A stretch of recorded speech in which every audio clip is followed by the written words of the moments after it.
এক লোক শখ করে খেজুর গাছে উঠেছে, কিন্তু গাছ থেকে নামার সময় আর নামতে পারছিল না। তখন লোকটিকে বাঁচানোর জন্য গ্রামের সবাই এসে গাছের নিচে ভিড় করলো, কিন্তু কারো মাথায় কোনো বুদ্ধি আসছে না লোকটিকে কি করে গাছ থেকে নামানো যায়। সেই গ্রামে একজন বুদ্ধিমান লোক ছিল, সে কূপের মধ্যে পড়ে যাওয়া ব্যক্তিদেরকে উদ্ধারের কাজ করত।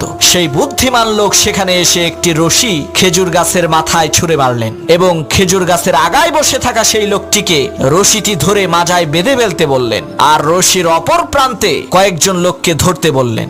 বুদ্ধিমান লোকটির কথা মতো তারা রশিটিকে ধরলেন। হঠাৎ করে সেই বুদ্ধিমান লোক বলল, এখন টান মারো।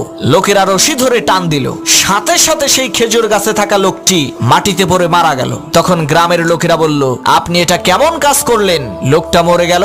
তখন সেই বুদ্ধিমান লোক বলল, ভাই, এটা লোকটার কিসমতের দোষ, আমার কোনো দোষ নাই। এই একই টেকনিক খাটাইয়া অনেক মানুষকে আমি কুয়া থেকে বের করেছি।